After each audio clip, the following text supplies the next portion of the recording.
Lisa on Facebook is asking, why are gas prices going up? The administration blames increases on OPEC.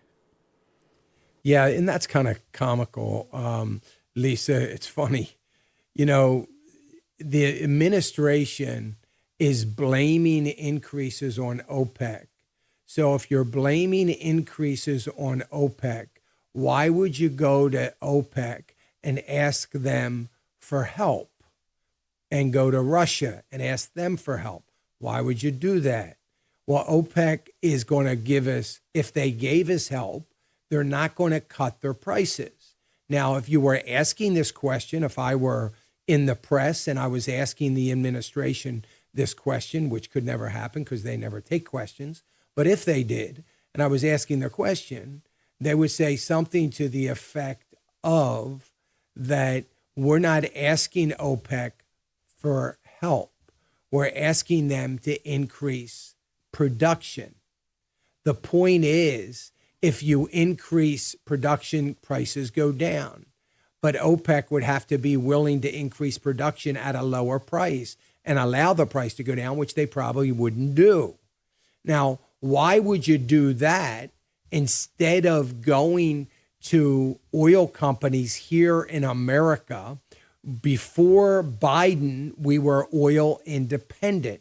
Trump saw to that.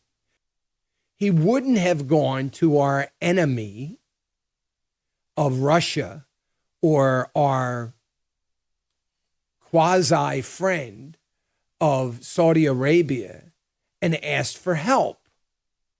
It's ludicrous.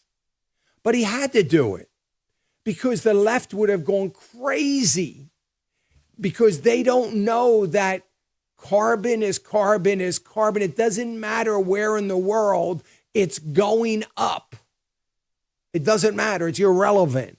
So I thought we were trying to save the world. So why don't we produce more oil where we can refine that oil far cleaner than they're even going to make an attempt to do in India or China or Indonesia? Why wouldn't we do it here? See, what the intelligentsia of Hollywood should be doing and is to be begging the administration and telling the administration that we should stop exporting oil immediately and refine all our own oil if they truly cared about pollution or global warming, because we can produce the oil and refine it far cleaner than China's going to do it. But instead, we export our oil to China, let them refine it. You know that the year after Obama allowed the export of oil, the number one product or thing that China exported, you know what it was? It was gasoline. They don't even have any oil. Their number one product for export was gasoline. They were taking our oil, refining it, and exporting gasoline. Now, you'll remember that I was against exporting oil. I was the only capitalist or free market advocate that was against the export of oil. Everybody else, all on Wall Street, they were all for it. I was against it because I said, wait a minute, you're not just exporting oil to make a bigger carbon footprint. You're exporting jobs. How about we do all the refinery here and we start exporting jet fuel and gasoline and diesel fuel and all those other refined products. Let's export the refined products. That way we keep the jobs here and actually create more jobs. And we get to we get to save the environment, and we get to have more gasoline than we need, and we export the gasoline around the world. And it should be our number one export product, as should nat gas. But we didn't Nobody thought of that except for me. I said it then. President Obama signed the Paris emissions thing, green, whatever it was called, to make the world green. He signed on to it for America on a Tuesday. And then Thursday, he signs a bill to allow oil companies to export their oil.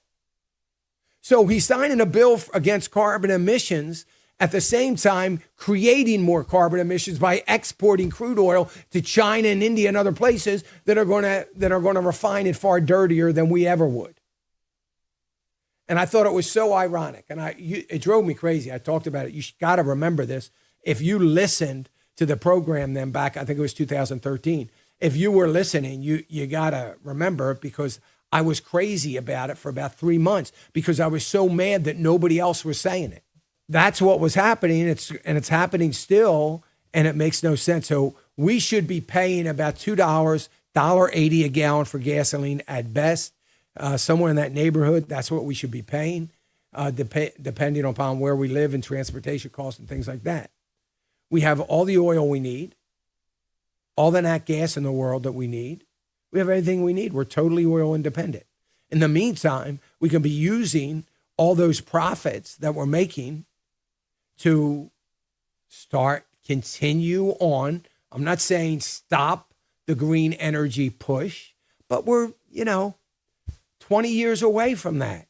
So let's keep working on it. Maybe we get there in 12 years instead of 20. I don't know.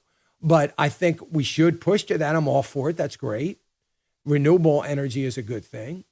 It's good for the environment. It's good for our globe and all those kinds of things.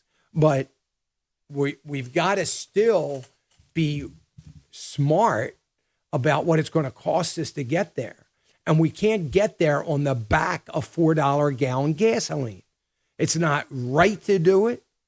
And we should be living in prosperity because we have more discretionary income, because we have cheap gasoline, and we should be able to, at the same time, work on, and we can even put mandates in place to make sure everybody continues to work on the green energy. I wouldn't have a problem with that.